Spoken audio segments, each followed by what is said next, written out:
Assalamualaikum warahmatullahi wabarakatuh. Alhamdulillahi rabbil alamin.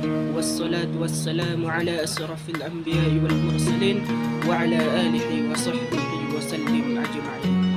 Allahumma salli ala sayyidina Muhammad wa ala ali sayyidina Muhammad. Alhamdulillah, segala puji bagi Allah yang telah memberikan kita beribu-ribu nikmat. Di antaranya nikmat iman dan nikmat Islam, nikmat kesehatan dan juga kesempatan. Dan tidak lupa kita berselawat kepada baginda Rasulullah SAW dengan antara lapas Allahumma salli ala sayyidina Muhammad wa ala ali sayyidina Muhammad.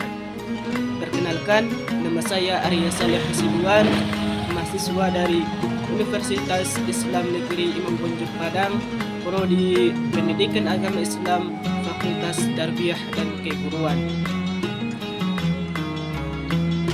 Di sini saya akan menjelaskan beberapa tema. Yang pertama adalah pentingnya pembelajaran PSHI bagi mahasiswa PAI. Yang kedua adalah ruang lingkup PSHI, dan yang ketiga adalah tema yang berkesan bagi saya selama pembelajaran PSHI. Baik, kita masuk pada pembahasan yang pertama, yaitu pentingnya pembelajaran PSHI bagi mahasiswa PAI.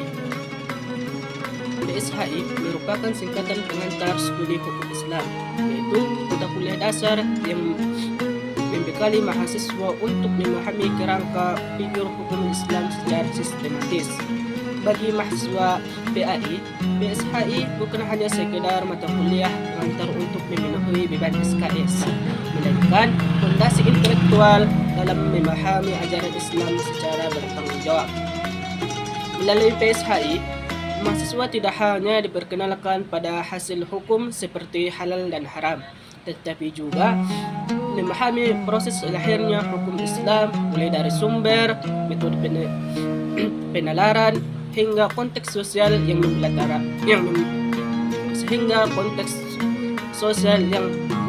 belakanginya. Pemahaman ini sangat penting bagi calon seorang guru PAI agar nantinya tidak kaku saat menjelaskan hukum Islam, melainkan menjelaskan hukum Islam itu secara rasional, kontekstual, dan relevan dengan kehidupan modern saat ini. Baik, pembahasan yang kedua adalah ruang lingkup PSHI. Ruang lingkup PSHI mencakup beberapa pembahasan utama, di antaranya adalah pengertian hukum Islam yang meliputi syariat, fikih, dan perbedaan keduanya. Selain itu, PSHI juga membahas sumber-sumber hukum Islam seperti Al-Quran, hadis, ijma, dan qiyas. Selanjutnya dipelajari pula metode ijtihad, peran ulama, serta perkembangan hukum Islam dari masa Rasulullah hingga masa modern. PSHI juga membahas tujuan hukum Islam ataupun maqasid syariah, yaitu yang menjaga agama, jiwa, akal, keturunan, dan harta.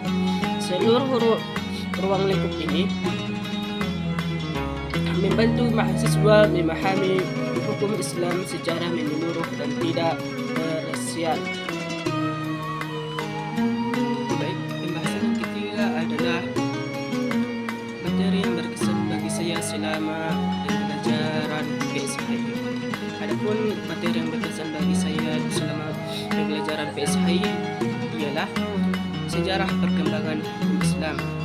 Dikarenakan ketika kita mempelajari sejarah perkembangan Islam, kita bisa mengetahui bagaimana sejarah perkembangan hukum Islam mulai dari Nabi Muhammad SAW, terus kepada sahabat, kepada tabi'in, dan kepada imam mazhab, dan bagaimana perkembangan hukum Islam pada masa kemunduran Islam, dan bagaimana perkembangan hukum Islam pada masa kebangkitan hukum Islam, dan bagaimana kodifikasi hukum Islam dianggap menjadi bentuk pembaharuan hukum Islam.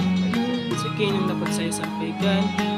Apabila ada kata-kata yang kurang ataupun yang salah, saya mohon maaf. Wabillahi taufiq wal hidayah. Wassalamualaikum warahmatullahi wabarakatuh.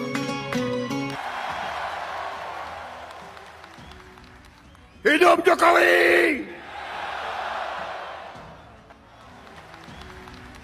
Hidup Jokowi!